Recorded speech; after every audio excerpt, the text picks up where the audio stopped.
Right, మంచిది. వాక్యలోకి వెళ్దాం. దేవుని మహాకృపను బట్టి గతించిన కాలం నుంచి మనం రాజుల చరిత్ర ధ్యానం చేసుకుంటున్నాం. ఉత్తర రాజ్యం, దక్షిణ రాజ్యం, ఇవన్నీ మనం ధ్యానం చేసాం. గుర్తుంది కదా?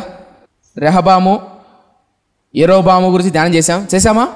సో ఇప్పుడు మనము రెహబాములో అబియా గురించి ధ్యానం చేసాం, ఆసా గురించి కూడా ధ్యానం చేసాం కదా? ఒకసారి గుర్తు చేసుకోండి మీ బ్రెయిన్లో, మర్చిపోకుండా. ఓకే, ఆసా అయిపోతే యెహోషాపాతు గురించి కూడా మనం ధ్యానం చేసామా? యెహోషాపాతు గురించి మనం ధ్యానం చేసాం. యెహోరాము గురించి కూడా మనం ధ్యానం చేసాం. అహాజ్యా గురించి మనం ధ్యానం చేసాం. తర్వాత యోవాషు గురించి కూడా మనం ధ్యానం చేసాం. రైట్, ఈ యోవాషు వరకు మనం ధ్యానం చేసాం. అంతేనా? రైట్, ఇంతవరకు మనం ధ్యానం చేసాం. అయితే ఈరోజు మనము ఇటుపక్క పోతాం. ఇప్పుడు ఇటుపక్క దక్షిణ రాజ్యం వైపు వద్దాం. దక్షిణ రాజ్యంలో యెరోబాము గురించి మనం ధ్యానం చేసామా? ఎస్, యెరోబాము గురించి మనం ధ్యానం చేసాం. తర్వాత నాదాబు గురించి ధ్యానం చేసాం. బయాషా గురించి ధ్యానం చేసాం. రైట్, ఈ తర్వాత ఏలా గురించి మనం ధ్యానం చేసాం. జిమ్రి, తిబ్ని, ఓమ్రి వీళ్ళ గురించి కూడా మనం ధ్యానం చేసాం. గుర్తుంది కదా? ధ్యానం చేసాం. ఆ తర్వాత యెజబేలు గురించి ధ్యానం చేసామా? యెజబేలు గురించి అద్భుతంగా ధ్యానం చేసాం. యెజబేలు ఎవరు, ఆమె బాల్యం ఎలాంటిది, ఆమె తండ్రి ఎలాంటిది, ఆమె ప్రాంతం, వాళ్ళ నాన్నపారి ఏంటి, ఆ విషయం ధ్యానం చేసాం. ఆహాబు గురించి మనం ధ్యానం చేసామా? ఆ తర్వాత యెజబేలు ఆహాబు యొక్క కొడుకు యెహోరాము గురించి, అహాజ్యా గురించి మనం ధ్యానం చేసాం. రైట్, అహాజ్యా గురించి మనం ధ్యానం చేసాం. ఆ తర్వాత యెహోరాము గురించి మనం ధ్యానం చేసాం. ఈ రోజు మనము యెహూ అనే రాజు గురించి మనం ధ్యానం చేయబోతున్నాం. ఎవరు? యెహూ అనే రాజు గురించి మనం ధ్యానం చేయబోతున్నాం. ఎవరు ఈ యెహూ, ఏం చేశాడు అన్న విషయాన్ని మనం ధ్యానం చేయబోతున్నాం. రైట్, ఒకవేళ యెరోబాము కొడుకు నాదాబు, వీళ్ళిద్దరిని బయాషా అనే వ్యక్తి చంపేశాడు. గుర్తుంది కదా? ఈ బయాషా ఎలా అనే వీళ్ళిద్దరిని జిమ్రి అనే వాడు చంపేశాడు. ఓకే, ఈ జిమ్రి అనే వ్యక్తి చంపేశాడు. ఈ పేరు గుర్తుపెట్టుకోండి, తర్వాత మాట్లాడుతున్నాం. ఈ జిమ్రి అనే వ్యక్తిని ఓమ్రి అనే వ్యక్తి చంపేశాడు. ఓకే, ఈ జిమ్రి ఎన్ని రోజులు పరిపాలించాడు తెలుసా? 7 రోజులు మాత్రమే పరిపాలించాడు. ఓకే, ఈ ఓమ్రి అనే వ్యక్తి చంపేశాడు. ఓమ్రి తర్వాత 12 సంవత్సరాలు పరిపాలించాడు. ఆ 12 సంవత్సరాల్లో 6 సంవత్సరాలు తిబ్నీని రాజధానిగా తిర్సా పట్టణాన్ని రాజధానిగా చేసుకున్నాడు. 6 సంవత్సరాలు సోమ్రేని పట్టణాన్ని రాజధానిగా చేసుకొని పరిపాలించాడు. ఓమ్రి కొడుకైన అహాబు రాజ్యాన్ని చేజిక్కించుకున్నాడు. తర్వాత అహాబు, యెజబేలు రాజ్యాన్ని పరిపాలించారు. ఈ అహాబు, యెజబేలు ఎంత భయంకరంగా పరిపాలించారు, ఎంత పాపం చేశారు. చంటి పిల్లలను బలిచ్చారు. చంటి పిల్లలను విగ్రహాల ముందు బలిచ్చారు. వ్యభిచారము, కాముకత్వము వీళ్ళిద్దరూ భయంకరంగా జరిగించారు. ఎవరా ఇద్దరు? అహాబు, యెజబేలు. వీళ్ళిద్దరు అంత భయంకరంగా జరిగించారు. అలా జరిగిస్తున్నప్పుడు దేవుడు ఊరుకోలా. ఏలియా, ఎలీషా అనే ప్రవక్తలు పంపాడు, లేవనెత్తాడు. అలాంటి ప్రవక్తలను లేవనెత్తి ఎన్నో అద్భుతాలు, ఆశ్చర్యకార్యాలు, కరువు, ఆకాశం నుంచి అగ్ని దింపడం, ఎన్నో అద్భుతమైన ఆశ్చర్యకార్యాలు చేశారా? చేసిన తర్వాత అయినా పశ్చాత్తపడ్డారా? మారుమనసు పొందారా? పొందలేదు. అప్పుడు దేవుడు శపించాడు. అర్థవుతుందా? ఇక్కడ నన్ను ఒక మాట చెప్పనివ్వండి. దేవుడు ఎప్పుడు ఒక వ్యక్తిని వెంటనే శిక్షించాడు, వెంటనే మరణానికి, వెంటనే రోగానికి అప్పగించాడు. దానికి ముందు దేవుడు గద్దిస్తాడు, హెచ్చరిస్తాడు. నువ్వు మారుతావేమో, సరిదిద్దుకుంటావేమో అని. నువ్వు మారితే, సరిదిద్దే, తిరిగి లేవనెత్తి నిన్ను వాడుకోవాలని, తిరిగి నిన్ను ఆశీర్వదించాలని.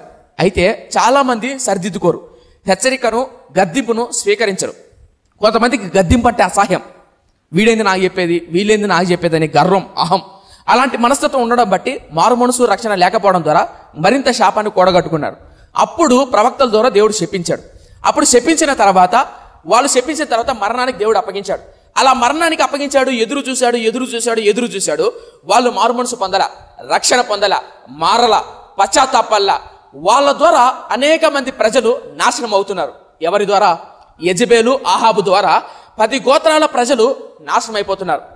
గుర్తుపెట్టుకోండి, దేవుడికి భయంకరమైన పాపం, భయంకరంగా కోపాన్ని రేపెత్తించే విషయం ఏంటంటే, మళ్ళా రిపీట్ చేస్తున్నా, దేవుడికి భయంకరంగా కోపాన్ని రేపెత్తించే విషయం ఏంటంటే, మళ్ళా రిపీట్ చేస్తున్నా, సర్వసాధారణంగా కొన్ని తప్పులు చేశారనుక పిల్లలు, ఒకేట అరుస్తాం, ఏమరా ఇలా చేసావని. కొన్నిసార్లు కేవలం చెప్తాం, ఇంకోసారి చేయుతున్నానా అంటాం. కొన్ని తప్పులు చేశారనుకో, అవి మరింత మన కోపాన్ని రేపెట్టినప్పుడు కొడతాం, ఎందుకు ఇట్లా చేశారు. మరికొన్ని వాళ్ళు తప్పులు చేసినప్పుడు, అంటే మరికొన్ని అంటే నా ఉద్దేశం ఏంటంటే, కొన్ని తప్పులు ఉంటాయి, చెయ్యకూడని తప్పులు. మీకు అర్థం చెప్తా. గ్లాస్ కింద పడింది, నీళ్ళు కింద వేసాడు, ఏ చూసుకోవాలి కదా అని అరుస్తారు. ఎందుకు అలా చేసావు అని అంటారు. అంతేనా? మీ ఇంట్లో దొంగతనం చేశాడు, కొడతారా, అరుస్తారా? దొంగతనం తప్పు అంటారు, రైట్. పక్కింటి దొంగతనం చేశాడంటే ఇంకా కొడతారు, రైట్. పక్కింటి అమ్మాయి దగ్గరికి వెళ్ళి చిల్లర వేషాలు వేశారంటే అలా చేయొద్దు నాన్న, తప్పు నాన్న అంటారా? అమ్మాయి దగ్గరికి వెళ్ళి పోకిరి చేష్టలు చేస్తాను అనుకో, ఏమంటారు అంటనా, కొడతారు. అర్థమైందా?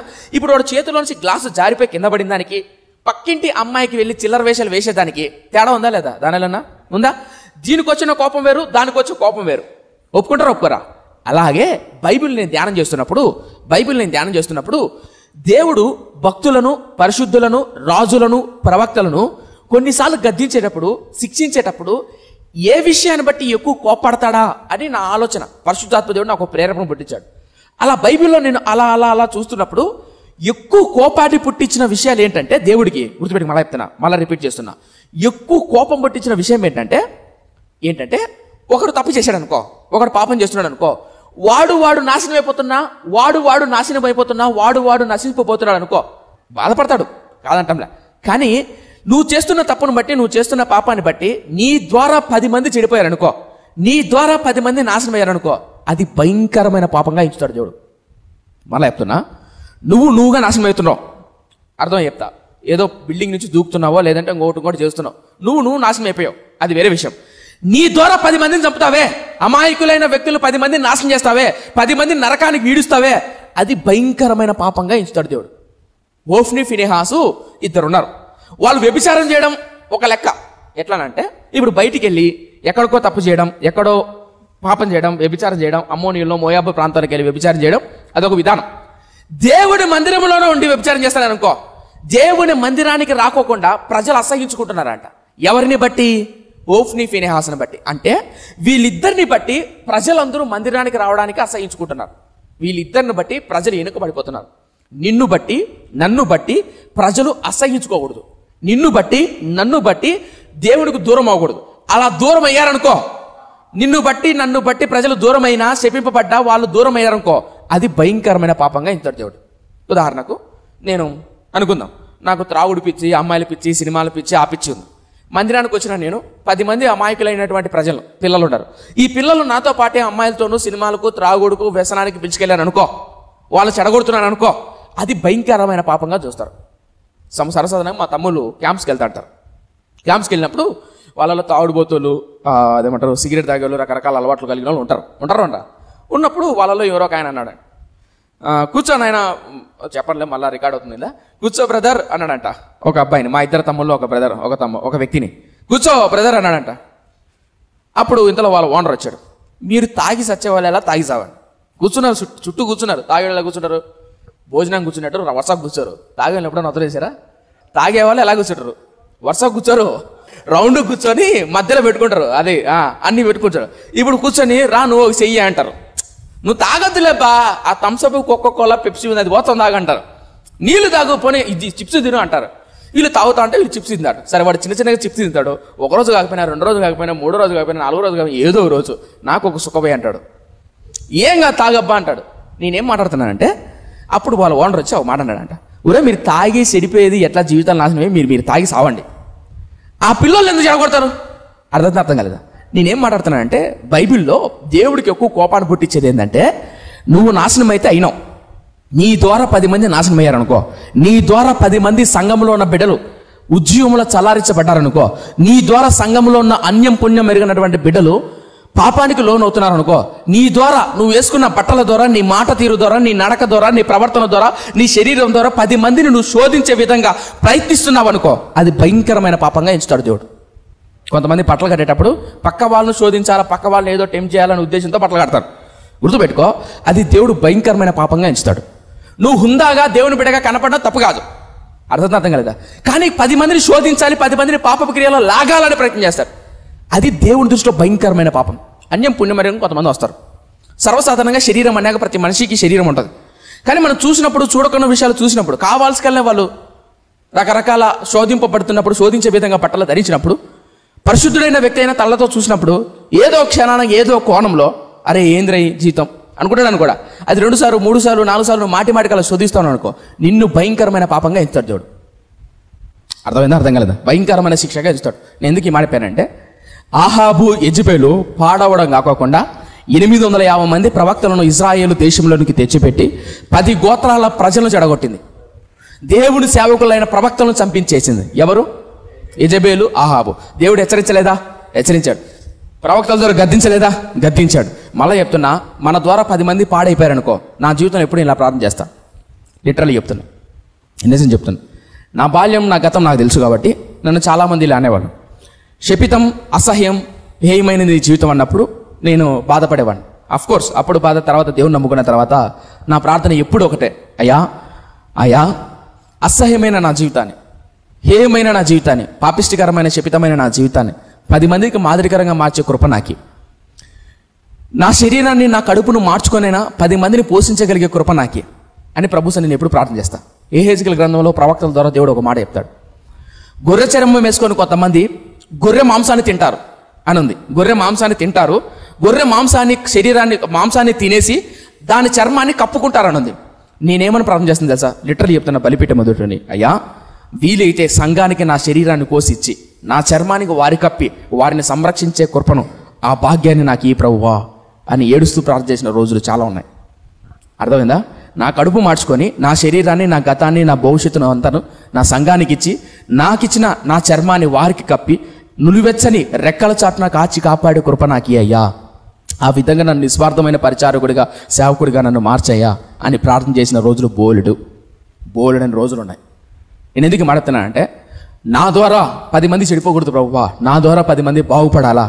ఒకవేళ బాగుపడకపోయినా పర్వాలేదు, కానీ నా ద్వారా ఎవరైనా చెడిపోకూడదు. ఒకవేళ నేను నాశనం అయినా పర్వాలేదు, ఆ శాపం నా మీదకి వచ్చినా పర్వాలేదు అనేది నా జీవితంలో నేను చేసుకునే ప్రార్థన. నేను ఎందుకు మాడుతున్నా అంటే, దేవుని దృష్టిలో భయంకరమైన పాపం ఏంటంటే, నువ్వు చెడిపోవడం కాకుండా నీ ద్వారా 10 మంది నువ్వు చెడగొడుతున్నావంటే, అన్యం పుణ్యం మెరుగనే దేవుని మందిరానికి వచ్చే బిడ్డలు నువ్వు చెడగొడుతున్నావంటే, సమాజానికి వెళ్ళి నువ్వు చెడగొడుతున్నావంటే, గుర్తుపెట్టుకో, నా దేవుడు దాన్ని ఊరికి వదిలిపెట్టడు, లెక్కలోకి తెస్తాడు, లెక్కలు తేలుస్తాడు. వాస్తవం చెప్తాను, గుర్తుపెట్టుకో. నువ్వు పాడేయవనుకో, అది వేరే విషయం. నేను ఎందుకు మాట్లాడతానంటే, ఆహాబు తన జీవితంలో, యెజబేలు తన జీవితంలో 10 గోత్రాల ఇశ్రాయేలు ప్రజల్లో చెడగొట్టారు. దేవుడు ఊరుకుంటాడా? అప్పుడు ఏం చేశాడు తెలుసా? అలా సంఘాన్ని, సమాజాన్ని, ఇశ్రాయేలు జాతిని చెడగొడుతుంటే దేవుడు ఒక వ్యక్తిని లేపాడు. ఎవరు ఆ వ్యక్తి? ఎవరు? యెహూ అని రాజులు లేవనెత్తాడు. లేవనెత్తి ఏం చెప్పాడు, ఏం చేశాడు చూద్దాం. 2 రాజుల గ్రంథం 9వ అధ్యాయం 1 నుంచి ఇప్పటి వరకు చెప్పిందంటే ఏంటి? ఇంట్రడక్షనే, రైట్? ఆహాబు ఎలాంటి వాళ్ళు, యెజబేలు ఎలాంటి వాళ్ళు అని చెప్పా. సో అలాంటి స్థితిలో ఉన్నప్పుడు దేవుడు ఏ పాపాన్ని ఎక్కువగా కోపంగా ఎంచుతాడు? 10 మంది, నువ్వు చెడిపోయేది కాకుండా 10 మంది వ్యక్తులు బాగా అయిపోయారు. నువ్వు చెడిపోయేది కాకుండా 10 మంది వ్యక్తులు చెడగొడతావే. నీవు చెడిపోయేది కాకుండా, నువ్వు నీరు గారిపోయేది కాకుండా, నువ్వు మందిరానికి రాకపోయేది కాకుండా 10 మందికి మందిరాన్ని రాకోకుండా చెడగొడతావే, అది దేవుడు భయంకరమైన పాపంగా ఇస్తాడు. ఒక వ్యక్తి పరిచర్యకు సహకరిస్తా అంటాడు, పరిచర్యకు నువ్వు సహకరించే 10 మంది నువ్వు చెడగొడతావే, అది దేవుడు భయంకరమైన పాపంగా ఎంచుతాడు. మర్చిపోకండి. ఎందుకునా అంటే 10 గోత్రాల ప్రజలు. 2 రాజుల గ్రంథం 9వ అధ్యాయం 1 నుంచి. అంతటా ప్రవక్త యెహూ ఎలీషా ప్రవక్తల శిష్యులలో ఒకరిని పిలువనంపించి అతనితో ఇట్లా, నీవు నడుము బిగించుకొని ఈ తైలపు గిన్నె చేత పట్టుకొని రామోత్గిలాదునకు పోయి అచ్చట ప్రవేశించినప్పుడు నింషీకి పుట్టిన యెహోషాపాతు కుమారుడైన యెహూ అక్కడ ఉన్నాడని తెలుసుకొని అతని దర్శించి అతని సహోదరుల మధ్య అతని చాటుగా రప్పించి లోపలికి బదిలోనికి అతనికి పిలుచుకొని పోయి తైలపు గిన్నె తీసుకొని అతని తల మీద తైలము పోసి, నేను నిన్ను ఇశ్రాయేలు మీద పట్టాభిషేకునిగా చేసి తినని యెహోవా సెలవిస్తున్నాడని అతనితో చెప్పి ఆలస్యము చేయక తలుపు తీసి పారిపోము. ఎలీషా అనే ప్రవక్త తన చుట్టూ ఉన్నటువంటి ప్రవక్తల్లో ఒక ప్రవక్తను పిలిచాడు. మీకు అర్థం చెప్తా. ఏలియా కింద ఎలీషా అనే ప్రవక్త ఉన్నాడు. ఈ ఎలీషా కింద కూడా కొంతమంది శిష్యరికం చేస్తున్న ప్రవక్తలు ఉన్నారు. ఆ ప్రవక్తల్లో ఒక ప్రవక్తను, ఒక శిష్యుని పిలిచి, శిష్యుడా, తైలము బుడ్డిని పట్టుకొని తైలము పోసుకొని రామోత్గిలాదుకు వెళ్ళు. రామోత్గిలాలో యుద్ధము చేసి అప్పుడు సేద తీరుతా కాసేపు కూర్చోని ఉంటారు. ఇప్పుడు మనం అందరూ పని చేసిన తర్వాత కాసేపు రెస్ట్ తీసుకుందాం కూర్చుంటారు కదా, అలా రెస్ట్ తీసుకుంటూ రామోత్గిలాదులో సైనికులందరూ కూర్చోన్నారు. ఆ సైనికుల మధ్య యెహూ అనే ఒక ఆయన ఉంటాడు. ఆయనను రహస్యంగా గదిలోనికి పిలుచుకొని తల మీద నూనె పోసి అభిషేకం చెయ్యి, దేవుడిని రాజుగా చేయాలనుకుంటున్నాడు, అభిషేకిస్తున్నాడు అని చెప్పు అని చెప్పి ఎలీషా అనే ప్రవక్త తన శిష్యుల్లో ఒకరిని పిలిచి రామోత్గిలాదుకు పంపించాడు. రామోత్గిలాదులు ఎవరున్నారు? యెహూ మాత్రమే కాదు, సైనికులు అందరూ ఉన్నారు. ఎందుకు అక్కడ సైనికులు ఉన్నారు? అక్కడ యుద్ధం జరిగి రెస్ట్ తీసుకుంటున్నారు. ఇప్పుడు ఈ రామోత్గిలాదు ప్రాంతంలో సైనికులు, కొంతమంది సైన్యాధిపతులు, సైనికులు ఉన్నారు. ఈ సైనికులకి అందరికీ సైన్యాధిపతి ఎవరంటే యెహూ. ఇప్పుడు ఇతను ఎక్కడున్నాడు? రామోత్గిలాదులో ఉన్నాడు. అయితే ఈ రాజ్యాన్ని పరిపాలిస్తున్నప్పుడు అప్పుడు రాజుగా యెహోరాము అనే వ్యక్తి ఉన్నాడు. ఈ యెహోరాము అనే వ్యక్తి సిరియాలోని హజయేలు అనే రాజుతో యుద్ధం చేస్తూ ఉంటాడు. ఇంతలో ఒక ఆయన వచ్చాడు, ప్రవక్త వచ్చి ఏమన్నాడంటే, అయ్యా అయినా నిన్న ఒక విషయంతో మాట్లాడాలి సైన్యాధిపతి అన్నాడు. అప్పుడు యెహూ ఇటు తిరిగి ఇటు చూసి, ఎవరితో మాట్లాడాలనుకుంటున్నావు, మాలో ఎవరు కావాలి అని అన్నాడు. యెహూ నువ్వే కావాలి అంటే, సరే రా కాస్త గదిలోకి వెళ్దాం, గుడారాలకు వెళ్దామని అలా యెహూ ఈ ప్రవక్త వెళ్ళి గుడారాలకు వెళ్ళారు. గుడారాలకు వెళ్ళిన తర్వాత ఇప్పుడు బైక్ కింద జరిగిన సంగతి చెప్తాను. ఇప్పుడు ఆ ప్రవక్త ఎవరా ప్రవక్త? ఎలీషా కింద ఉన్నాడు వాడు ప్రవక్త. నాయన యెహూ, ఎలీషా గారు దేవుడైన యెహోవా ద్వారా ఎలీషా ద్వారా సెలవిచ్చినట్లుగా ఇదిగో నేను అభిషేకం చేస్తున్నా.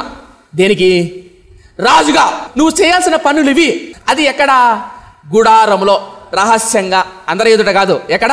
రహస్యంగా అభిషేకిస్తున్నాడు. ఇప్పుడు రహస్యంగా అభిషేకిస్తున్న విషయం పక్కన ఉన్న వాళ్ళకే తెలియదు. తెలుసా? తెలియదు. ఏం చెప్పాడు అన్న విషయాన్ని ఇప్పుడు నేను అందిద్దాం. అర్థమైందా? చూద్దాం. ఇప్పుడు తెరవండి బైబిల్. అర్థమైందా? చూద్దాం. మొదటి రాజుల గ్రంథం 9వ అధ్యాయం 6వ వచనం. అప్పుడు ఆ యవనుడు అతని తల మీద తైలము పోసి అతనితో ఇట్లనెను, ఇశ్రాయేలు దేవుడైన యెహోవా సెలవిచ్చినదేమనగా. తలపైకి తన ఎవరితో అంటున్నారు? ఆ ప్రవక్త వచ్చాడే, ఆ ప్రవక్త నూనెలో డబ్బా తీసుకొని గుడారాలకు వెళ్ళారు. ఎవరెవరు? యెహూ, ఈ ప్రవక్త. ఇప్పుడు అంటే యవనస్తుడు, ఈ శిష్యుడైన యవనస్తుడు అంటున్నాడు ఎవరితో? యెహూతో. ఏమంటున్నా అంటే, దేవుడైన యెహోవా సెలవిచ్చినదేమనగా. చూద్దాం 6వ వచనం. అప్పుడు ఆ యవనుడు అతని తల మీద, అతనంటే యెహూ తల మీద తైలము పోసి అతనితో ఇట్లనెను, ఇశ్రాయేలు దేవుడైన యెహోవా సెలవిచ్చినదేమనగా, యెహోవా జనులైన ఇశ్రాయేలు వారి మీద నేను నిన్ను పట్టాభిషిక్తునిగా చేయుచున్నాను. 7వ వచనం. కాబట్టి నా సేవకులైన ప్రవక్తలను హతము చేసిన దానిని బట్టి, యెహోవా సేవకులందరినీ హతము చేసిన దానిని బట్టి యెజెబెలునకు ప్రతీకారము చేయునట్లు నీవు నీ యజమానుడైన ఆహాబు సంతతి వారిని హతము చేయము. ఆహాబు సంతతి వారందరూ నశింతురు, అల్పులేమి గనులేమి ఆహాబు సంతతిలో ఏ పురుషుడే గాని ఉండకుండా అందరిని నిర్మూలము చేయము. నేబాతు కుమారుడైన యెరోబాము కుటుంబీకులు అహియా తలపైకెత్తండి. అర్థం చెప్తా. యెహూను అభిషేకిస్తున్నాడు. అభిషేకిస్తూ దేవుడైన యెహోవా ఇలాగూ సెలవిస్తున్నాడు, ఇదిగో ఇశ్రాయేలు మీద రాజుగా నువ్వు అవుతావు అని చెప్పేసి వెళ్ళిపోలా. తర్వాత లైన్ చాలా ఇంపార్టెంట్. ఏమన్నాడు తెలుసా? యెహూ, దేవుడు నిన్ను అభిషేకిస్తున్నాడు, నువ్వు చేయాల్సిన పని ఒకటి ఉంది. ఏంటో తెలుసా? ఇదిగో అనేక మంది ప్రవక్తలను చంపిన, అనేక మంది ప్రజలను నాశనం చేసిన ఈ యెజెబెలు సంతానం, ఈ ఆహాబు సంతానాన్ని నువ్వు నిర్మూలము చెయ్యాలి. మళ్ళా చదివిస్తాను. 7వ వచనం 9:7. కాబట్టి నా సేవకులైన ప్రవక్తలను, కనిపించిందా? నా సేవకులైన ప్రవక్తలను హతము చేసిన దానిని బట్టి, యెహోవా సేవకులందరినీ హతము చేసిన దానిని బట్టి యెజెబెలునకు ప్రతీకారము చేయునట్లు నీవు నీ యజమానుడైన ఆహాబు సంతతి వారిని హతము చేయము. తలపైకి అర్థం చెప్తా. సో ఇప్పుడు దేవుడు చెప్తున్న బాధ్యత ఏంటి? నువ్వు రాజు అయితేనే నాయనా, నువ్వు చేయాల్సిన పని ఏంటంటే, బాధ్యత ఏంటంటే, ఆహాబు సంతానాన్ని, యెజెబెలు కుటుంబాన్ని అందరినీ నాశనం చేసే. ఎందుకు? వాళ్ళు భయంకరమైన పాపంలో ఉన్నారు. దానికంటే ప్రాముఖ్యమైందంటే, వారు పాపంలో ఉండడం మాత్రమే కాదు, 10 మందిని 10 గోత్రాల ప్రజలు చెడగొడుతున్నారు. చెడగొట్టడమే కాకుండా నీతిగా యథార్థంగా సేవ చేస్తున్న ప్రవక్తలను, సేవకులను చంపించేశారు. ఇప్పుడు వాళ్ళు బతుకున్నారు అనుకో, ఇంకెంతమందిని చంపుతారు? మీకు అర్థం చెప్తా. మనం ఎప్పుడైనా ఇల్లు బాడీకి తీసుకుంటాం. ఇల్లు బాడీలు తీసుకున్నప్పుడు సమస్యలు, ఇంటి బాడీకి తీసుకున్నప్పుడు ఇల్లు ఎత్తుకుతారు కదా. వెతికిన తర్వాత చూపిస్తారు. చూపించిన తర్వాత మీరు ఇంట్లోకి సామాన్లన్నీ సర్దాలనుకో, ఫస్ట్ మీరు చేసే పని ఏంటి? అది కరెక్ట్. ఫస్ట్ పూజ అది కాదు, ఫస్ట్ క్లీన్ చేస్తాం. పూజల సంగతి దేవుడు ఎరుగు.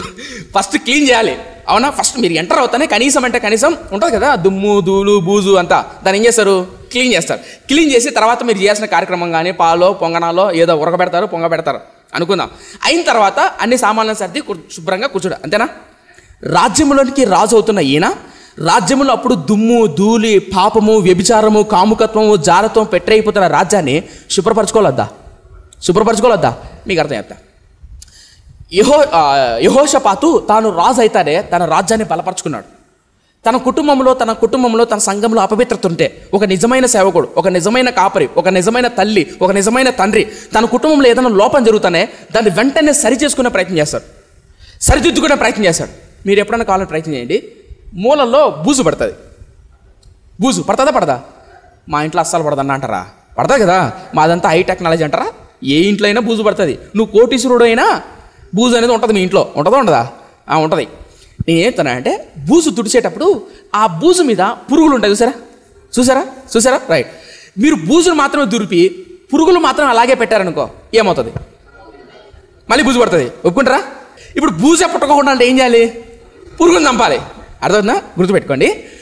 వాడు బతుకుడు నువ్వు కేవలం వ్యభిచారాన్ని, జారత్వాన్ని, విగ్రహాలను మాత్రం తుడిచేసినా కూడా ఆ పాపం చేయించేవాడు, ఆ పాపానికి బానిసైనవాడు మళ్ళీ చెడగొడుతూనే ఉంటాడు, మళ్ళీ బూజును పుట్టిస్తానే ఉంటాడు. అర్థం కాలేదా? అందుకని నేను ఏమంటానంటే, మన సంఘాల్లో, మన కుటుంబాల్లో, ఈవెన్ మన శరీరంలో కావచ్చు, మన కళ్ళు మన మాట లేదనుకో, మన శరీరం మన మాట వినలేదనుకో, కాముకత్వానికి, జారత్వానికి, అపవిత్రతకు మాటికి లొంగుతున్నాడు అనుకో, మన కుటుంబంలో అయినా, సంఘంలో అయినా, సమాజంలోనే ఎవడైనా సరే ఆ వ్యక్తిని హెచ్చరించాల్సిన విధంగా హెచ్చరిస్తాం, గద్దించాల్సిన విధంగా గద్దిస్తాం, శిక్షించాల్సిన విధంగా శిక్షించాలి. వాడి ద్వారా 10 మంది చెడిపోతున్నారు అనుకో, అది నా దేవుని దృష్టిలో భయంకరమైన పాపం. అలా చెప్తాను, గుర్తుపెట్టుకోండి. నువ్వు పాడైపోతున్నావు అనుకో, అది వేరే విషయం. నువ్వు నాశనం అయిపోతున్నావు అనుకో, అది వేరే విషయం. ఆహాబు యెజబెలుని దేవుడు ఎంత భయంకరమైన పాపంగా చూశాడంటే, ఎందుకంటే వాళ్ళను బట్టి అన్యం పుణ్యం మెరుగని 10 మంది నాశనం అవుతున్నారండి. ప్రజలు నాశనం అవుతున్నారు. మీకు అర్థం చెప్తా. ఒక ప్రాంతంలో సేవ చేస్తున్న సేవకులు ఇద్దరు, భార్య భర్త. వాళ్ళకి ఏకైక కుమారుడు, ముద్దుల కుమారుడు. అయితే పాస్టరమ్మ గారికి ఒక తమ్ముడు ఉన్నాడు. అర్థం చేసుకునే ప్రయత్నం చేయండి. పాస్టరమ్మ గారికి ఒక తమ్ముడు ఉన్నాడు. ఈ పాస్టరమ్మ గారికి తల్లిదండ్రులు లేరు. వాళ్ళకు ఒక చిన్న సంఘం. ఆ సంఘాన్ని కాచి కాపాడుకుంటూ ఆ సేవకుడు కడుపు మార్చుకుంటూ ఉపవాసాలు చేస్తూ పరిచర్య చేస్తున్నాడు. అలా పరిచర్య చేస్తుంటే ఈ తల్లి తండ్రికి ఉన్నటువంటి కొడుకు ఆ పాస్టరమ్మ గారికి తమ్ముడు ఉన్నాడు. ఆ తమ్ముడికి తల్లిదండ్రులు లేరు కాబట్టి ఇంకా పాస్టరమ్మ గారి ఇంట్లోనే పెరుగుతున్నాడు. అంతవుతుందా? అలా పెరుగుతున్నప్పుడు ఆ పాస్టరమ్మ గారు కుటుంబం అంతా సంఘం సేవ చేసిన పరిచర్య చేస్తున్నాడు. అయితే విషయం ఏంటంటే, ఈ పాస్టరమ్మ గారి తమ్ముడు నాడే, ఈ తమ్ముడు ఏం చేశాడంటే, ఆ తమ్ముడు సంఘానికి వచ్చేటువంటి స్త్రీలు కావచ్చు, పురుషులు కావచ్చు, వాయు వరస, తప్పుడు, మంచి చెడ్డ ఏమీ తేడా లేకుండా విచ్చలుడిగా ప్రవర్తిస్తున్నాడు అనుకోండి. విచ్చలుడిగా ప్రవర్తిస్తాడు. గద్దించాడు సేవకుడు, హెచ్చరించాడు. కానీ గద్దిస్తే భార్య పెట్టే ప్రబోలకు కావచ్చు, భార్య పెట్టే భయానికి కావచ్చు, అంత స్వేచ్ఛగా హెచ్చరించలేకపోతున్నాడు, అంత స్వేచ్ఛగా గద్దించలేకపోతున్నాడు. ఎవరు? పాస్టర్ గారు. ఎవరిని? బామర్దిని, అనగా భార్య తమ్ముడిని. బామర్ది కదా ఇద్దరు, బామర్ది కదా, అంతే కదా, అర్థమవుతుందా? హెచ్చరించలేకపోతున్నాడు, గద్దించలేకపోతున్నాడు. కాలం గడుస్తున్న కొద్దీ ఆ వ్యక్తి ద్వారా, ఏ వ్యక్తి? పాస్టరమ్మ గారి తమ్ముడి ద్వారా సంఘానికి వచ్చే బిడ్డల్లో ఎంతో కొంత అసహ్యత ఏర్పడుతుంది. మీకు అర్థం చెప్తా. ఒక విగ్రహారాధన చేసుకుని ఒక కుటుంబం, ఆ కుటుంబంలో మారు మనసు రక్షణ లేనటువంటి బిడ్డలు, వాళ్ళు దేవుని తెలుసుకొని ఈ దేవుని మందిరానికి వెళ్ళి ఆత్మ ద్వారా, వాక్యం ద్వారా బలపడదామని వచ్చారు. వచ్చిన వాళ్ళ బిడ్డలు, వాళ్ళ కుటుంబం అన్యం పుణ్యం మెరుగునటువంటి బిడ్డలు వాక్యం ద్వారా ఎదుగుతున్నారు. ఆ తల్లి తండ్రి బాధ ఏంటంటే, నా బిడ్డలు కూడా మంచి సేవకులు అవ్వాలి, పరిచారకులు అవ్వాలి, సంఘంలో పరిచర్య చేయాలి అని తనకున్నటువంటి కూతురుని కొడుకును మందిరానికి పంపించేది. దేనికి? పరిచర్య చేసినప్పుడు నాయన అని పంపించేది. ఎవరు? తల్లి తండ్రి పంపించేవారు. ఈ కూతురు కొడుకులు ఇద్దరు పాపం అన్యప్పుడు ఒక హిందువులు, కష్టపడేవాళ్ళు, మందిరం క్లీన్ చేసేవాళ్ళు, శుభ్రపరిచేవాళ్ళు.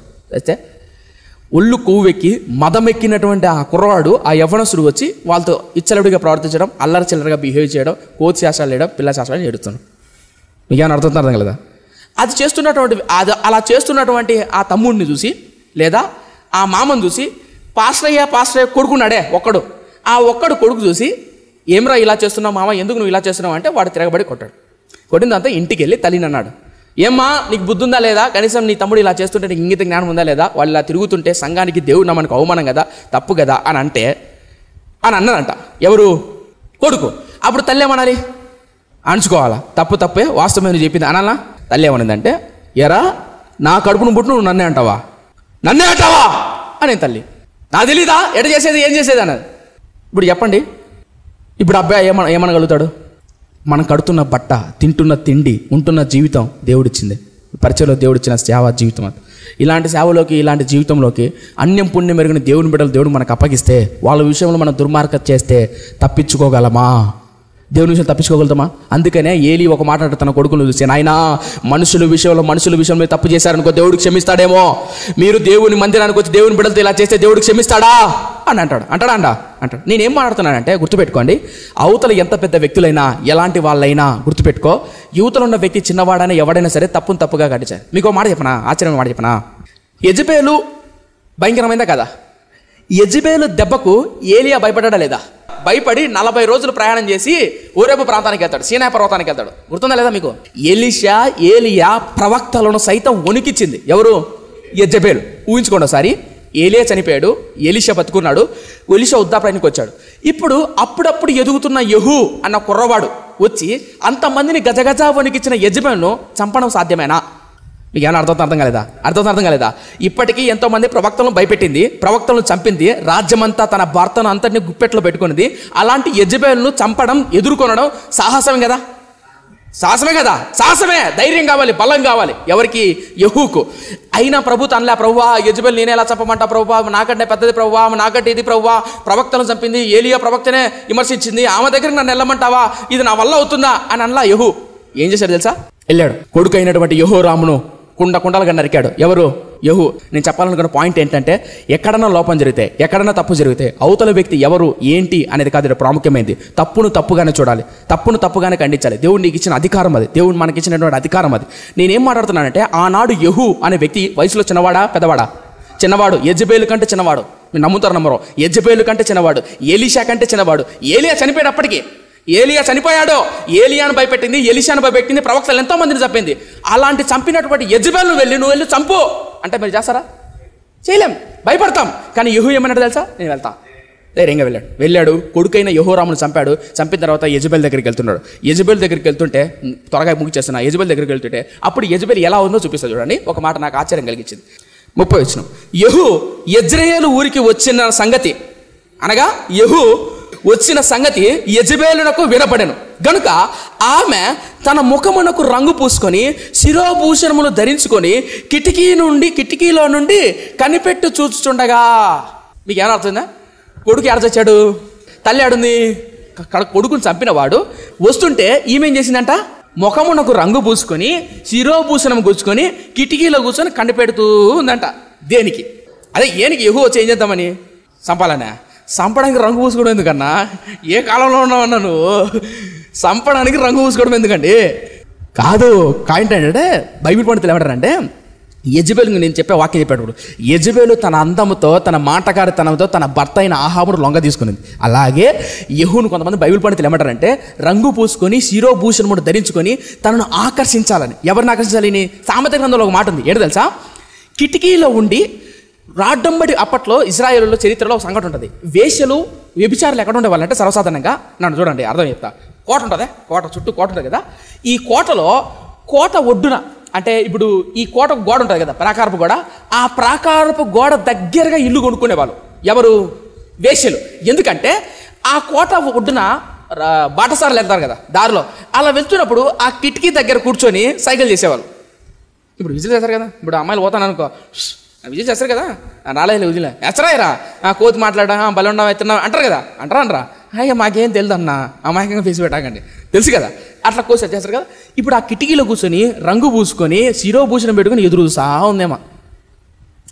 సామెత గ్రంథంలో కూడా బైబిల్లో మీరు రాహాబు జీవితాన్ని చదివించినప్పుడు రాహాబు ఇల్లు ఎక్కడ ఉంటుందంటే ఆ కోటకు గోడకు దగ్గర ఉంటుంది. ఎందుకంటే అటుగా వెళ్ళే బాటసారుతో వ్యభిచారం చేయడం వాళ్ళ వృత్తి, అర్థమవుతుందా? అది వాళ్ళ పని. అలా కిటికీ దగ్గర కూర్చొని వచ్చి పోయే వాళ్ళు చూసుకుంటూ వాళ్ళకి సైగ చేయడం, వాళ్ళ కళ్ళు ఇచ్చడం, వాళ్ళ ఒళ్ళు చూపించి రకరకాల ప్రయత్నం చేసి ఆకర్షిస్తారు. అది వాళ్ళు చేసే జీవన విధానం, వాళ్ళ జీవితం. సో ఇప్పుడు యెజబెల్ ఏం చేస్తానంటే, కొంతమంది బైబిల్ పండితులు వివరిస్తారు ఏంటంటే, రంగు పూసుకొని శిరోభూషణం ధరించి ఎదురుసుకోని ఉంది, ఉందా లేదా చూసుకోని ఉంది కిటికీలోంచి. దీన్ని ఇశ్రాయేలుకు అన్వయిస్తూ ఇర్మియా అనే ప్రవక్త, హెజ్కేల్ అనే ప్రవక్త చాలా భయంకరంగా ప్రవచించారు.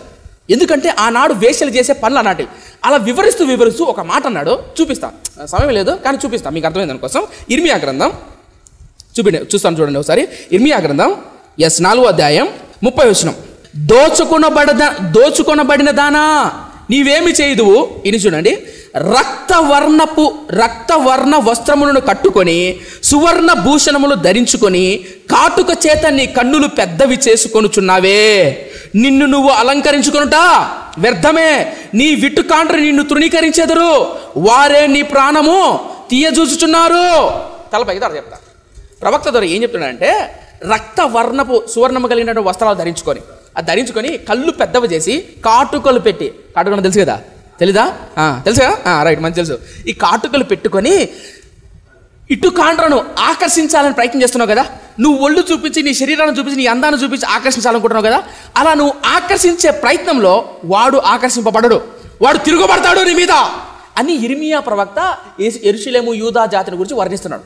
ఇది చెప్పాలంటే పెద్ద సబ్జెక్టు, పెద్ద టైం అయిపోతుంది. మళ్ళీ నేను చెప్పదల విషయం ఏంటంటే, ఆ కాలంలో వేశ్యలు చేసే పని అది. తమ డబ్బు కొరకు ఒక పురుషుడిని లొంగ తీసుకునే విధానం అది, ఒక పురుషులను లొంగ తీసుకునే విధానం అది. నా మంచి ఐడియా చెప్పాం, ఇక చూసుకోండి, నేను కూడా లొంగ తీసుకుంటా అనుకోబాకండి. నా మీనింగ్ ఏంటంటే ఆ కాలంలో జరుగుతున్న విషయాలు చెప్తున్నా. ఏంటంటే అలా యెజబెలు కొడుకు చచ్చిపోయి మహాతల్లి ఏం చేస్తుంది, మొహానికి రంగు పూసుకొని శిరో పూసిన తెచ్చుకొని కిటికీలో కూర్చొని ఎదురు చూసుకా ఉంది. చూద్దాం ఇప్పుడు మళ్ళీ 2వ రాజుల గ్రంథం 9వ అధ్యాయం 30వ వచనం. యెహూ యెజ్రెయేలు ఊరికి వచ్చి సంగతి యెజబెలునకు వినబడిన గనుక ఆమె తన ముఖమునకు రంగు పూసుకొని శిరోభూషణములు ధరించుకొని కిటికీలో నుండి కనిపెట్టు చూచుచుండగా. 31 యెహూ గుమ్మము ద్వారము ప్రవేశించను. ఆమె అతని చూచి, ఆమె యెజబెలు అతను చూసింది. అతడు వచ్చే కోపానికి, అతడు వచ్చే ఆవేశానికి ఎట్లా వస్తుంటాడు, కోపంతో ఆవేశంతో వస్తాడు కదా, వస్తున్న కోపానికి ఆవేశానికి ఎదురు వస్తుంటే చూడండి ఏమనిద్దాం. 31 యెహూ గుమ్మము ద్వారా ప్రవేశించను.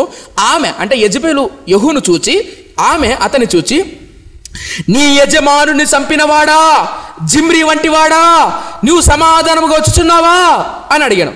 అతడు తల ఎత్తి కిటికీ తట్టు చూచి, నా పక్షముందున్న వారెవరనగా అడగగా 2-3 పరిచారకులు పైనుండి తొంగి చూసి దీనిని కింద పడవేయుడని అతనితో చెప్పగా వారు దానిని కిందికి పడద్రోసినందున దాని రక్తములో కొంత గోడ మీదను గుర్రముల మీదను చిందెను, మరియు గుర్రముల చేత అతడు దానిని తొక్కించాను.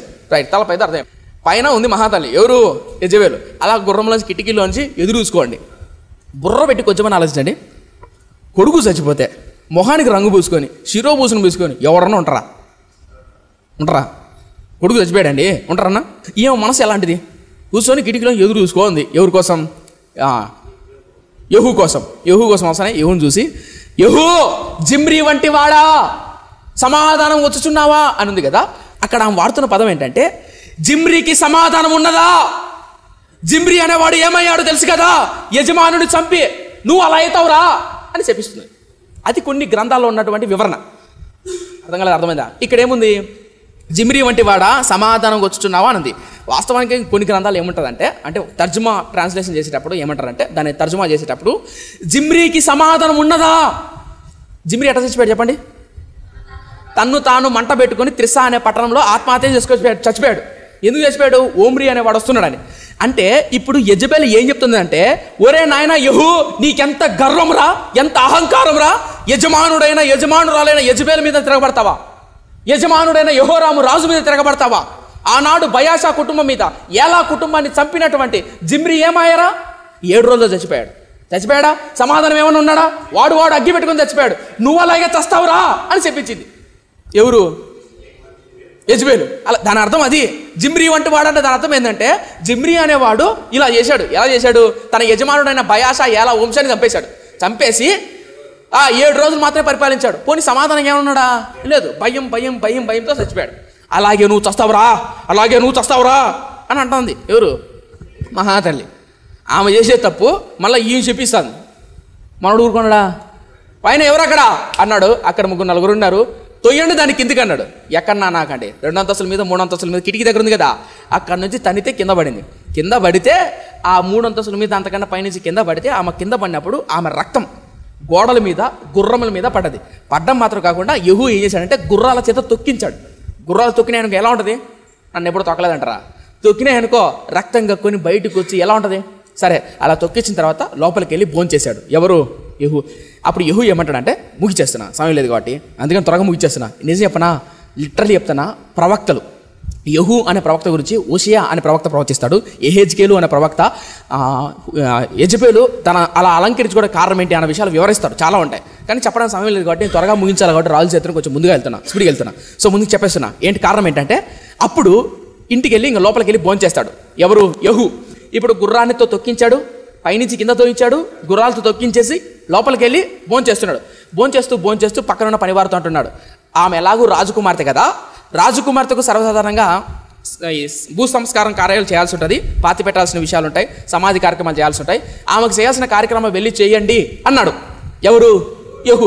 వాళ్ళు వెళ్ళారు, సైనికులు వెళ్ళి చూస్తే శవం లేదడా. చేతులు ఉన్నాయి, అరచేతులు. ఈ అరచేతులు కాలు ఏం లేవు, మొత్తం మాంసాన్ని కుక్కలు తినేసినాయి. మాంసాన్ని రక్తాన్ని కుక్కలు నాకి తినేసాయి. ఎందుకు అలా తిన్నాయి? ఎందుకు అలా జరిగిందంటే, కొన్ని 10 సంవత్సరాల కిందట ఏలియా అనే ప్రవక్త ప్రవచించాడు. ఎందుకు ప్రవచించాడంటే, నాబోతు జీవితాన్ని అలా నాశనం చేసింది. ఎవరు? యెజబెలు. తనలో రాజ్యం ఉందని, తనకు అధికారం ఉందని, పెద్దదని, అహంకారం, గర్వం పో ఏం చేసిందంటే అన్యాయమైన తీర్పు తీర్చి నాబోతు కుటుంబాన్ని నాశనం చేసింది. దేనికోసం? ద్రాక్ష తోట కోసం చేసింది. ఎవ్వడు లేడు, వీడు అనాథ, నేను అధికారిని, ఏం చేస్తాడో చూసామని చెప్పేసి యెజబెల్ అలా చేసింది. ఆ రోజు ఏలియా ప్రవచించాడు, ఏ చోటైతే నాబోతు రక్తాన్ని కుక్కలు నాకాయో అదే చోట నీ రక్తాన్ని కుక్కలు నాకుతాయి. మళ్ళీ చెప్తాను, గుర్తుపెట్టుకోండి మిత్రమా, ఆ రోజు సంఘంలో, ఆ రోజు సమాజంలో, ఆనాడు ఇశ్రాయేలు ప్రజల్లో పాపము చేసిన వాళ్ళు ఎవడైనా సరే ఆ పాపం ద్వారా 10 మంది బాధపడుతుంటే ఆ పాపాన్ని ఎదిరించాడు. ఆ వ్యక్తులు ఎదిరించి శిక్షించాడు. ఎవరు? యెహూ. గుర్తుపెట్టుకోండి, దేవుడు నీకు ఒక అధికారాన్ని ఇస్తే, దేవుడు నీకు ఒక బాధ్యత ఇస్తే, ఒక పరిచారకుడిగా, ఒక వ్యక్తిగా, ఒక తల్లిగా, ఒక తండ్రిగా నిన్ను కూర్చోబెడితే అది నీ ఇంటి వారైనా సరే తప్పు జరుగుతున్నప్పుడు తప్పుగా ఖండించాలి. అలా అతను గుర్తుపెట్టుకో. అది నీ అత్త అయినా, నీ మామ అయినా, నీ తల్లి అయినా, భార్య అయినా, భర్త అయినా ప్రేమతో సామరస్యంతో చెప్పుకోవాల్సిన విధానంగా చెప్పుకోవాలి. తప్పును నా తమ్ముడే కదా. కొంతమంది బేరసారాలు ఉంటాయన్నమాట. బేరాలు ఎలా అంటే, నా తమ్ముడు సీరియడ్ అవుతున్నాను అనుకో, నేను చూశాను, ఎలా సీరియడ్ అవుతున్నావు నాన్న చెప్తాను అనుకో, నువ్వేం తక్కువ ముందు కొడతానులే నువ్వు, నేను చెప్తాను నాన్నకు అంటాడు. సరే, నువ్వు సీరియడ్ అని చెప్పను, నేను ముందు కొడుతున్న విషయం నువ్వు చెప్పకు, అంతేనా? ఇది బేరం. ఎవరికి? రేపొద్దున అన్నదమ్ములు ఇద్దరు కూర్చొని నేను ముందు కొడతాంటే వాడు తిరిగి కొడుతుంటే అర్థమవుతుందా? ఏమవుతుంది? ఇది బేరం. ఇలాంటి బేరసారాలు ఉండకూడదు సంఘంలో. మళ్ళీ అతను గుర్తుపెట్టుకో. ఎవడు బేరానికి లొంగిపోతారు తెలుసా? ఎవడు వంగిపోతారు తెలుసా? యథార్థత లేని సేవకుడు, యథార్థత లేని తండ్రి, యథార్థత లేని తల్లి పాపానికి అవకాశం ఇస్తుంది. రీసెంట్గా నేను ఒక సంఘటన విన్నా. తల్లి కూతురు రాత్రి 1 గంట 12 గంటల వరకు చాటింగ్ చేస్తే తల్లి తండ్రి ఏమంటారంట. ఎందుకు ఏమంటారంటే, కూతురు ఒక రూమ్లో పడుకుంటుంది, తల్లి ఇంకొక రూమ్లో పడుకుంటుంది. 11, 12 వరకు చాటింగ్ చేస్తున్నప్పుడు టిక్ టిక్ అని సౌండ్ వస్తుంది కదా. వస్తుందా రాదా? రాదన్నా, మాకు అసలు తెలియదు అన్నట్రా. వస్తుంది కదా. ఇప్పుడు డబుల్ టిక్ పడినప్పుడు టిక్ టిక్ సౌండ్ వస్తుందా రాదా? బెడ్రూమ్లో నుంచి కూతురు ఒక టిక్ టిక్ అని మెసేజ్ పెట్టుకుంటుంది, హాల్లో నుంచి తల్లి ఒక మెసేజ్ పెట్టుకుంటుంది. ఎవరికి? తల్లి కూతురు కాదు, ఈమె ఒకటి పెట్టుకుంటుంది. ఈమె కూతురు చాటింగ్ చేస్తాను తల్లి తెలుసు. తల్లి ఎందుకు అనలేకపోతాను చెప్పండి? తల్లి చేస్తుంది కాబట్టి. నువ్వు వంకర అయిపోయినప్పుడు నువ్వు యథార్థంగా మాట్లాడలేవు, ధైర్యంగా మాట్లాడలేవు, పాపాన్ని ఎదిరించలేవు. నీలో ధైర్యం ఎప్పుడు వస్తుంది అంటే, నువ్వు పరిశుద్ధతో నింపబడినప్పుడు, నీ కళ్ళు, నీ ఒళ్ళు పవిత్రతతో, పరిశుద్ధతో, యథార్థతో నింపబడినప్పుడు ధైర్యంగా మాట్లాడతావు. నువ్వు లొంగిపోయావు అనుకో, నువ్వు వీక్నెస్ ఉన్నావు అనుకో. ఇప్పుడు తల్లి వచ్చి కూతురు దగ్గర, ఏమే ఈ టైంలో చాటింగ్ చేస్తున్నావు, ఫోన్ పక్కన పెట్టి పడుకో అనింది అనుకో, నువ్వేం పెద్ద ఇదే నాన్న చెప్పమంటావా? నువ్వేం చేస్తున్నావో, నువ్వు ఎన్ని ఎవరాలు అవుతావు నాన్న చెప్పమంటావా అంటే ఏమవుతుంది? సరే అయితే నువ్వు నాన్న చెప్పొద్దు, నేను ఎవరు చెప్పను, నువ్వు బాగా ఎంజాయ్ చేయి, నేను ఎంజాయ్ చేసుకుంటా, అంతే. ఇది బేరం. జోక్ కాదండి, సీరియస్. ఇప్పుడున్న జనరేషన్ అది నిజం. మళ్ళీ ఎత్తను గుర్తుపెట్టుకో. యెహూను దేవుడు ఎన్నుకున్నాడు. యెహూ అలా చేయి. ఒక్క మాట నాకు బాగా ఇష్టమైన మాట, నరాలు వణుకు పుట్టించే, వెన్ను పుట్టించే మాట. సంఖ్యాకాండంలో ఒక కుర్రోడు ఉంటాడండి. సంఖ్యాకాండంలో ఒక కుర్రోడు ఉంటాడు, ఫినెహాసు అనే వ్యక్తి. సంఖ్యాకాండం 25వ అధ్యాయం మొదటి నుంచి. ఇశ్రాయేలులు సిత్తీములో దిగి ఉండగా ప్రజలు మోయాబు రాణితో వ్యభిచారం చేయసాగిరి.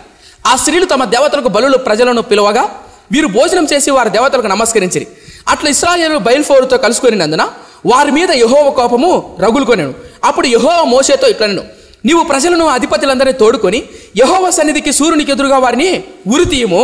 అప్పుడు యెహోవా కోపాగ్ని ఇశ్రాయేలుల మీద నుండి తొలగిపోవునని చెప్పాను. తలపైకి అర్థం చెప్తాం.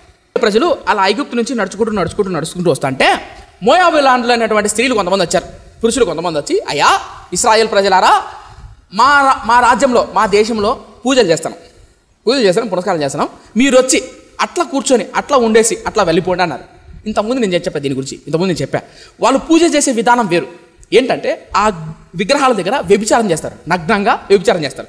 అది చూసినటువంటి ఇశ్రాయేల్ ప్రజలకు ఒక 10 మందిలో కనీసం కొంతమంది అన్న లొంగుతారు. వాళ్ళకు చేయాలనిపిస్తుంది. ఇప్పుడు పెళ్ళిళ్ళకి వెళ్ళాను, సర్వసాధారణంగా పెళ్ళిళ్ళకి వెళ్తున్నప్పుడు డ్రమ్ములు కొడతారు. 1 కొట్టు, 2 కొట్టు, 5 కొట్టు అంటారు. అంటే 5 మందిని కొట్టమని 2 కొట్టమని కాదు, కొడతారు. చూసారు కదా. ఇప్పుడు మనం అంటే సైడ్ నిలబడుకొని కొంచెం డీసెంట్గా బట్టలు వేసుకుంటాం కాబట్టి ఇక్కడ కూర్చోంటాం.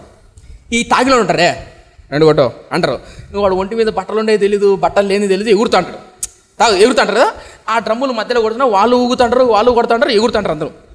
మనం బయట కూర్చొని అంటే బయట చూస్తూ ఉంటాం, ఏం ఎగురుతున్నారా, తాగినాడు కాబట్టి మత్తులు ఎగురుతున్నాడు అంటాం. సర్వసాధారణంగా వాళ్ళు కొడుతున్నప్పుడు మన బాడీలో మనం తెలియకోకుండానే మన కాళ్ళు కూడా ఇట్లా అంటాయి. అనవా ఊగుతాయా, కాళ్ళు చేతులు ఊగుతాయా? ఎందుకు ఊగుతాయి చెప్పండి? వాళ్ళు కొట్టే శబ్దానికి, ఆ వస్తున్న శబ్దానికి, వస్తున్న సౌండ్కు. మన ప్రశ్న, మరి కళ్ళ ఎదుట వ్యభిచారం చేస్తుంటే వీళ్ళకి ఏమనిపిస్తుంది? ఏమనిపిస్తుంది? మనకు చేయాలనిపిస్తుంది. ఎంతో కొంత ప్రేరేపణ, తలంపు, ఆలోచన పుట్టదా? నేనేం మాట్లాడుతున్నానంటే ఇశ్రాయేలు ప్రజలు అలా జరుగుతుంది. ఇప్పుడు నా ప్రశ్న, ఇందులో భయంకరమైన మాట చెప్తా, గుర్తుపెట్టుకోండి. మోయాబీరాన్లు వచ్చి ఇశ్రాయేలు ప్రజలను సమాజంలో నుంచి పిలిచారు, అయ్యా మా గుళ్ళో పూజ జరుగుతుంది రండి అని. వీళ్ళు వెళ్ళారు కొంతమంది, ఎక్కడికి? మోయాబు ప్రాంతానికి వెళ్ళి చూశారు, వ్యభిచారం చేశారు. అది దేవుడైన యెహోవా చూశాడు, బహు కోపం తెచ్చుకొని మోషేతో ఇలా అన్నాడు, మోషే అక్కడికి ఎవరైతే వెళ్ళారో, ఎక్కడికి? మోయాబు రాన్ల దగ్గరికి ఎవరైతే వెళ్ళారో వాళ్ళని తెచ్చి సూర్యుడికి ఎదురుగా ఉరి తీసి చంపు అన్నాడు. సరే, అక్కడికి వెళ్ళి మోషే వెళ్ళి పెద్దలందరినీ, సైనికులందరినీ పిలిచి వెళ్ళి తీసుకొని వచ్చి వాళ్ళని నిజంగా చంపుతున్నారు. అట్లా ఇంచుమించు 24,000 మంది చచ్చిపోయారు. ఎంతమంది? 24,000 మంది. కానీ విచిత్రం ఏంటంటే వాళ్ళల్లో ఒకడు చేశాడంటే, ఆ మోయాబీరాన్లలో ఉన్న ఒక స్త్రీని తీసుకొచ్చుకొని, సర్వసాధారణంగా ఇశ్రాయేలు ప్రజలు ఎక్కడికి వెళ్ళారు పాపం చేయడానికి? మోయాబు ప్రాంతానికి వెళ్ళారు.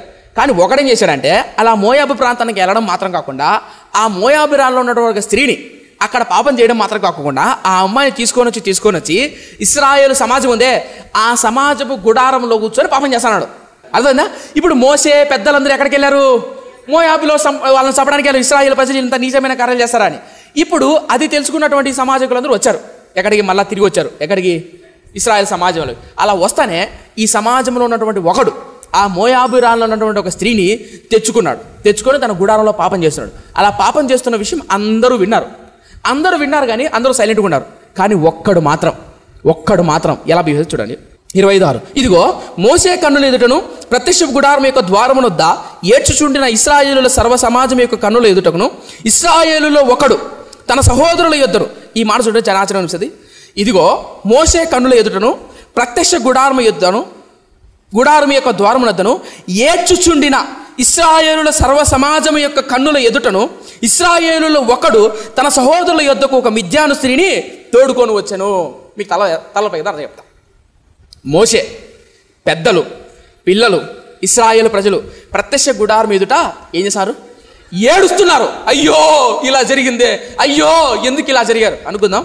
ఇశ్రాయేల్ ప్రజలు కొంతమంది చనిపోయారు అనుకో, అతని భార్య, పిల్లలు, కుటుంబం ఉంటారు కదా, వాళ్ళు ఏడుస్తారు. అలా కుటుంబం అంతా, ఇశ్రాయేలు సామ్రాజ్యం అంతా ఏడుస్తున్నారు. ఎక్కడా? ప్రత్యక్ష గుడారం ఎదుట. అలా ఏడుస్తుంటే కనీసం వాడు కడుపుకి అన్నం తినింటే, ఆ వ్యక్తి అలా అందరూ ఏడుస్తుంటే ఆ మోయాబీరాన్లో ఒక అమ్మాయిని తెచ్చుకొని, వాళ్ళందరూ ఏడుస్తున్నారు మందిరం ఎదుట, ఏడుస్తుంటే వాడు అమ్మాయిని తెచ్చుకొని గుడారంలో తీసుకొని పాపం చేస్తున్నాడు.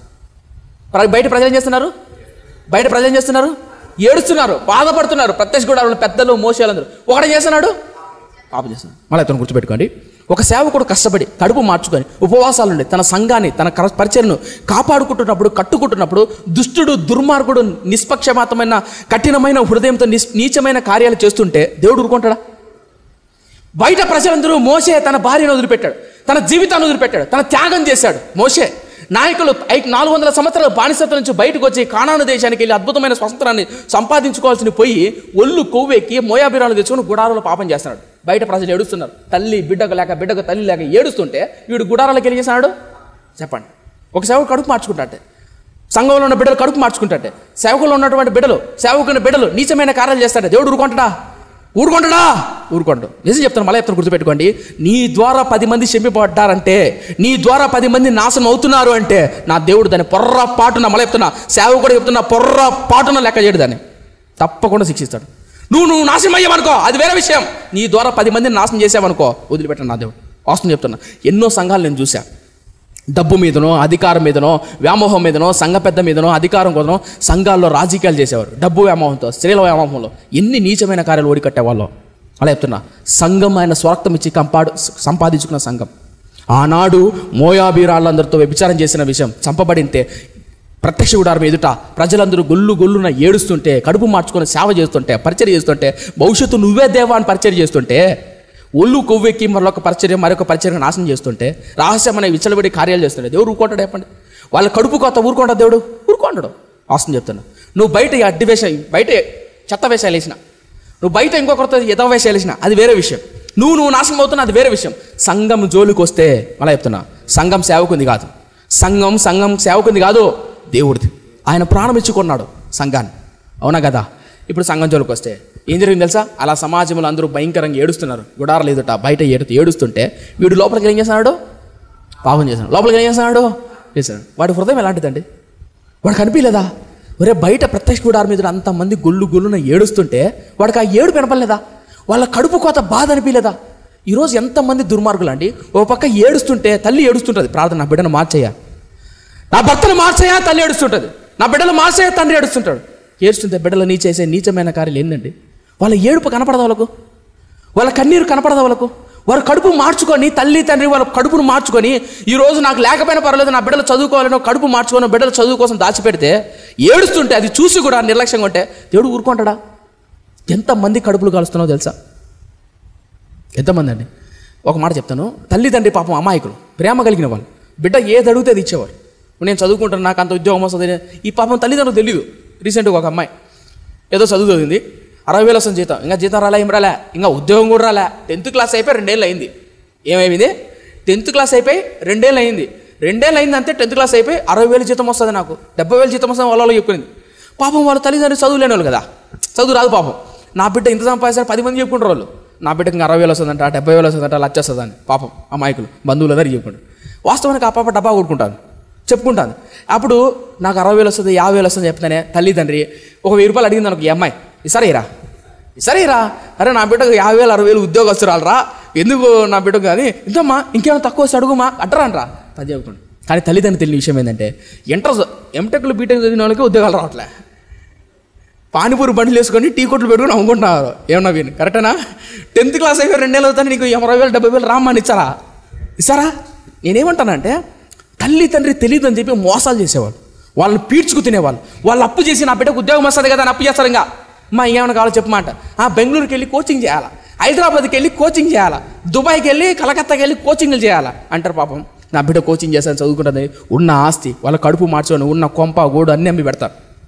వీళ్ళు దాన్ని తీసుకొని చేస్తారు, ఆడ ఎంజాయ్ చేస్తా అంటారు, ఆడ సాహసీనం చేస్తా అంటారు, ఆడ సాహసం చేస్తారు, ఇచ్చలబడి తిరుగుతాడు.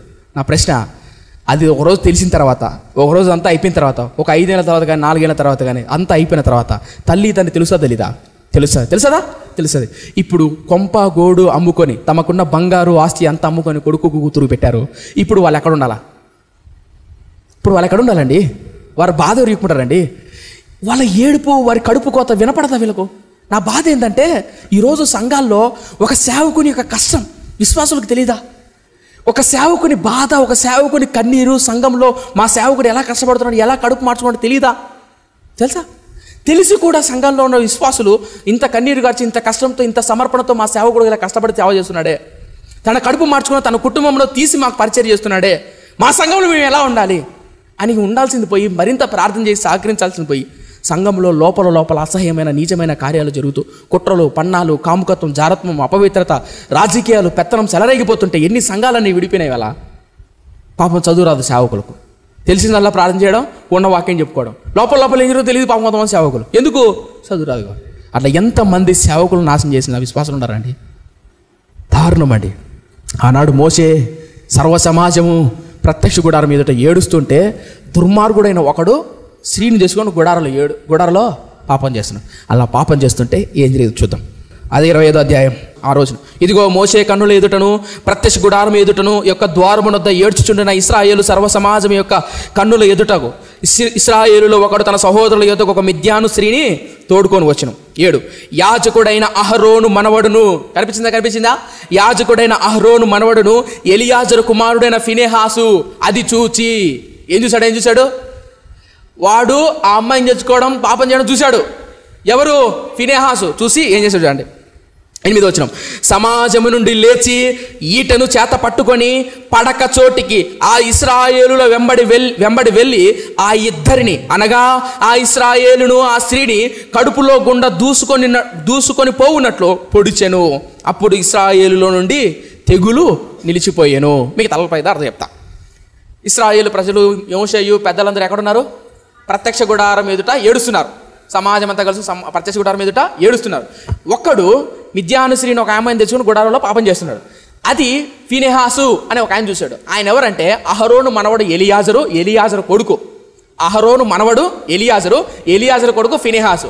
ఇదంతా గుర్తుపెట్టుకోకపోయినా పర్వాలేదు, ఫినెహాసు. ఈ ఫినెహాసు చూశాడు. చూసిన తర్వాత లేచి ఈట తెలుసు కదా, ఈట చేత్తో పట్టుకొని వాళ్ళ అంబడి వెళ్ళాడు. వెళ్ళిన తర్వాత వాళ్ళు గుడారాలకు వెళ్ళారు. పడక మీద పడుకో అన్నారు.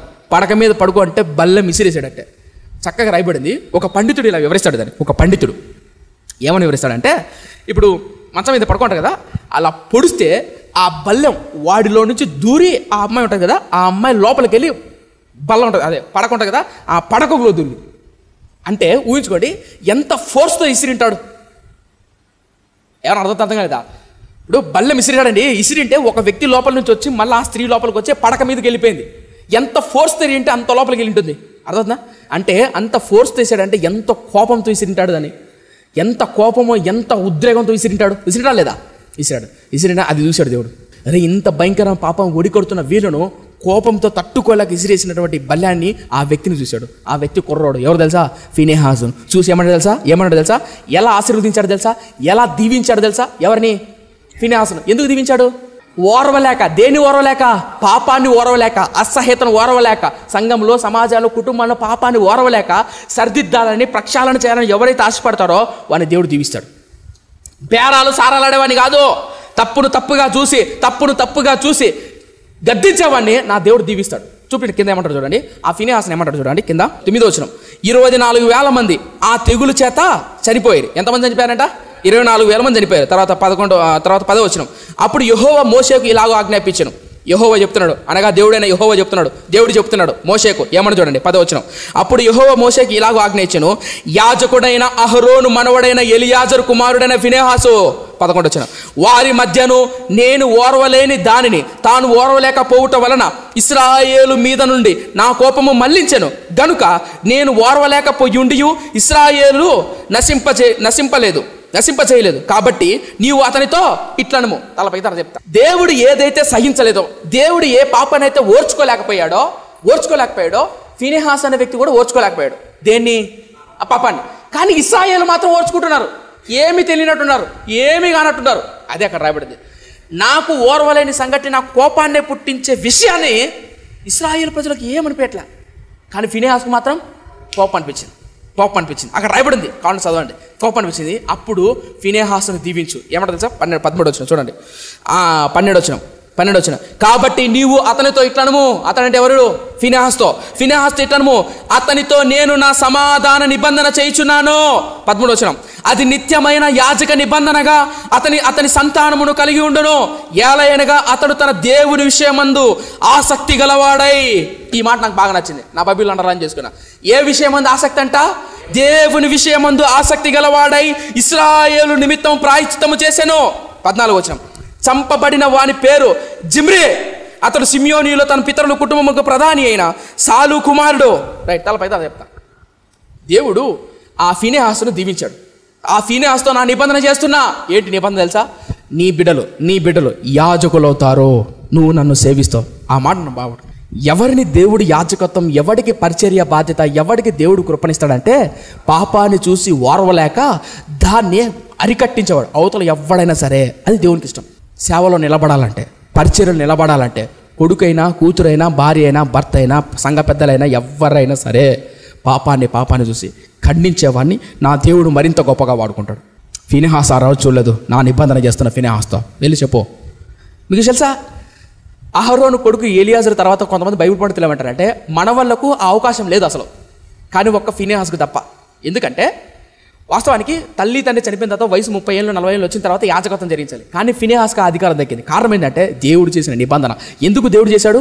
పాపాన్ని చూసి వారవలేదని. మళ్ళీ చెప్తున్నా, ఏ వ్యక్తిని దేవుడు వాడుకుంటాడు, ఏ వ్యక్తిని ఉన్నతంగా దీవిస్తాడు, ఏ సమాజకుని వాడుకుంటాడు అంటే పాపాన్ని చూసి వారవలేని వాడితో కాంప్రమైజ్ అవ్వద్దు. ఎవరైనా సరే ఉన్నట్టు యథార్థంగా ఖండించాలి. నువ్వు ఎప్పుడు ఖండించలేవు, నువ్వు ఎప్పుడు తప్పుగా చెప్పలేవు అంటే నువ్వు తప్పు చేసినప్పుడు. ఇందాక ఒక ఉదాహరణ చెప్పాను.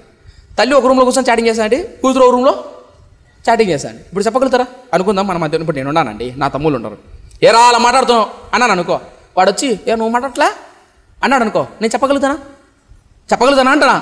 ఏరా అబ్బాయిలతో మాట్లాడుతున్నావు, అమ్మాయిలతో మాట్లాడుతున్నావు, తాగుబోతులు తిరుగుతున్నావు, ఇలా చేయొచ్చా అన్నాడు మా తమ్ముడితో. వాడు వచ్చి నువ్వు తిరగట్లే, నేనన్నా ఒకరితో తిరుగుతానా, నువ్వు రోజుకి ఒకరితో వారానికి 7 మంది తిరుగుతున్నావు అన్నాడు అనుకో, చెప్పగలుగుతానా? చెప్పలేను. నేను ఎప్పుడు ధైర్యంగా చెప్పగలుగుతానంటే నాలో తప్పుంటే నిరూపించుడు. నేను అబద్ధున్నాను, ఎందుకు ఇలా చేస్తున్నావు అని ధైర్యంగా చెప్పగలుగుతా. ఇంకో మాట చెప్పనా? యెహూ రాజు గురించి చెప్తాను కదా. యెహూ అనే రాజు యెజబేలు వంశాన్ని చంపాడు కదా. చంపినందుకు యెహూను దేవుడు దీవించాడు తెలుసా? ఎలా దీవించాడు తెలుసా? 4 తరాలు నీ బిడ్డలు రాజుగా ఉంటారు. అదొక్క మాట చదివి ముగిచ్చేస్తా. చూడండి, 2 రాజుల గ్రంథం 10వ అధ్యాయం 30వ వచనం. కావున యెహోవా యెహూతో ఇలాగు సెలవిచ్చాను. కావున యెహోవా యెహూతో, అర్థమవుతుందా? యెహూతో చెప్తున్నాడు. ఏమని చెప్తున్నాడు చూడండి. నీవు నా హృదయాలోచన అంతటి చొప్పున ఆహాబు కుటుంబీకులను చేసి నా దృష్టికి న్యాయమైన దాన్ని జరిగించి బావుగా నెరవేర్చితివి గనుక నీ కుమారులు 4వ తరం వరకు ఇశ్రాయేలు రాజ్య సింహాసనం మీద ఆసీనులగుదురు. కనిపించిందా? ఏటట ఏమని అర్థమవుతుందన్న? 4 తరాలు నీ బిడ్డల సింహాసనం అధిస్తారు. ఎందుకు చెప్పండి? నువ్వు చేసిన నా హృదయ ఆలోచనతో చొప్పున. ఏం చేశాడు? పాపాన్ని చూసి ఓర్వలేక యెజబెలు ఆహాబు కుటుంబాన్ని అంతటి నాశనం చేశాడు. ఆనాడు ఫినెహాసు అనే వ్యక్తి కూడా ఇశ్రాయేలు సమాజంలో పాపం చేస్తున్న ఒక వ్యక్తిని బల్లె మిసిరి చంపితే దేవుడు చూసి, ఆ కుర్రవాడితో నేను నిబంధన చేస్తున్నా, ఎవడు ఆ కుర్రవాడితో నేను మాటిస్తున్నా. నిబంధన అంటే అగ్రిమెంట్ అండి. ఆ మాట చదివితే నాకు గూస్ బంప్స్ వచ్చాయి. మీకు ఎలా అనిపిస్తుంది నాకు తెలియదు, కానీ నా దేవుడు మాట ఇచ్చాడు అనుకో, దాన్ని ఎవడు మార్చలేడు. నిబంధన అనే మాటకు అంత పవర్ ఉంది. మీకు అర్థం కావట్లే. ఏమంటాడంటే నీకు అగ్రిమెంట్ ఇస్తున్నా, నేను ఎవడు మార్చలేడు, నువ్వు నా సేవకుడు అవుతావు. ఎంత గొప్ప మాట అంటే. నా దేవుడు నన్ను చూసి ఆ మాట అంటే, సంజీవ్ నీతో అగ్రిమెంట్ చేస్తున్నా, భూమి ఆకాశం తల కింద అయినా నీతో నేను అగ్రిమెంట్ చేస్తున్నా అంటే ఎంత బాగుంటుంది. ఆ రోజు అగ్రిమెంట్ చేసే కారణం ఏంటంటే పాపాన్ని చూసి ఓర్చుకోలేకపోయాడు. ఎవరైతే పాపాన్ని చూసి ఓర్చుకోలేరు వాడిని నా దేవుడు దీవిస్తాడు. కొంతమంది దయచేసి మళ్ళీ చెప్తున్నా, సంఘంలో మీకు తెలిసినప్పుడు, అలాగే ఈ వాక్యాన్ని వింటున్న వాళ్ళు, మీ సేవకుడికి చదువు రాదనో ఏమీ తెలియదని చెప్పు, మీ సంఘాలు ఏదైనా అక్రమం అన్యాయం జరుగుతుంటే, యవనస్తుల మధ్య పాపం పెట్టయిపోతుంటే దయచేసి మీ సేవకులకు తెలియజేయండి, ఆ వ్యక్తికి తెలియజేయండి. అయ్యా ఇది తప్పయ్యా, సంఘం నాశనం అవుతుంది, సంఘంలో ఇలాంటి కార్యక్రమాలు చేయకూడదయ్యా అని యథార్థంగా చెప్పండి. ఎందుకంటే సంఘం దేవుడిచ్చిన శరీరం. ఆ సమాజంలో ఇంత కన్నీరు గార్చి కడుపు మార్చుకొని సేవ చేస్తున్న పరిచారకులను దుఃఖ పెట్టడం దేవుడు చూస్తాడు.